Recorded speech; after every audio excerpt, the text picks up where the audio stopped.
Hello everyone and welcome back to my channel. I'm Diane Deziel and today we're going to do the assembling of the legging.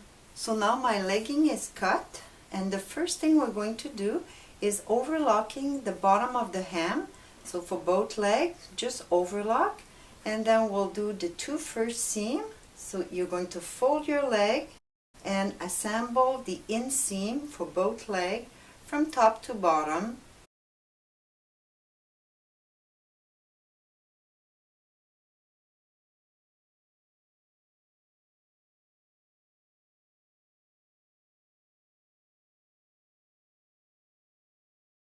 Now we're ready to do the last assembling seam.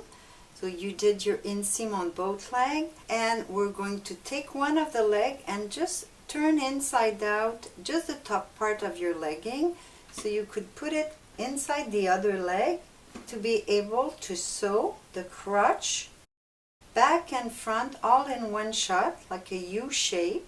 Don't forget to invert the direction of your seam allowance at the crotch point so you eliminate the thickness.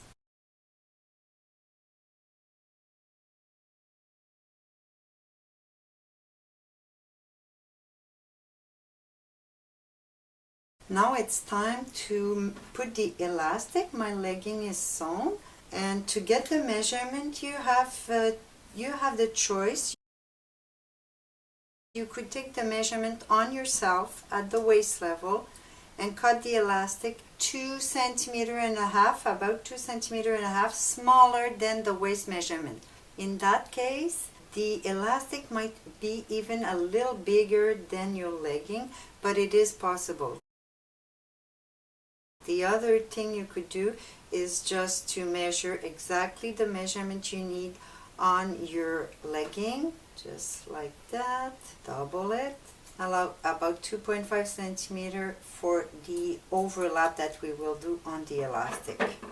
Now to prepare your elastic before assembling it to the legging, we're going to find the middle, so you could put a pin at the middle, and on the plain machine overlap both sides, and you're going to go stitch it square X as you wish.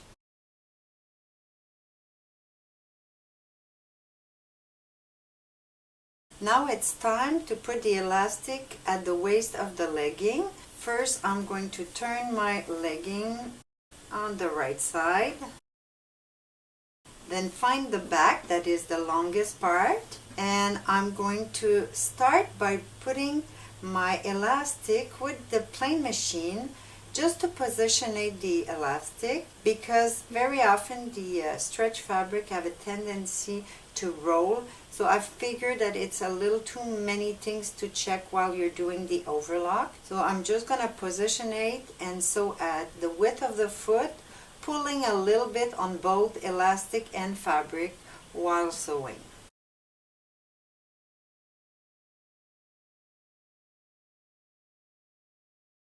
Now my elastic is sewn or attached to the legging, and when it's done, you could just stretch it a bit. If the thread breaks, doesn't matter, because it was only to positionate your elastic to the legging and make sure that it's all even. So my thread broke at one or two places, and it's okay like that. We have nothing to fix, because now we're going to do the overlock starting at the back again, and see my fabric is rolling, so I don't have to worry about stretching the elastic, about keeping it even. I just have to make sure that my fabric is on fold or unroll, and do my overlock all around.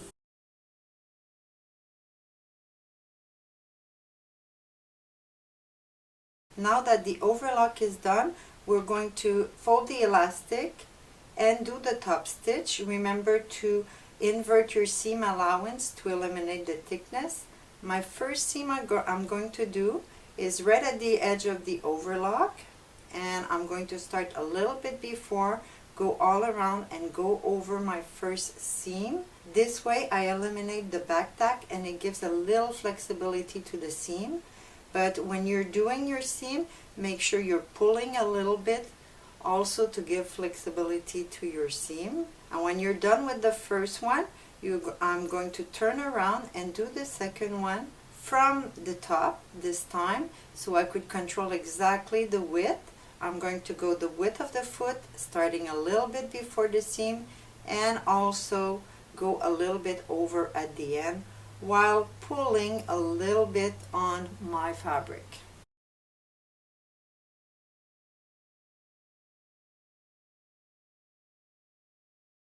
The last thing you will have to do is your hem at the bottom.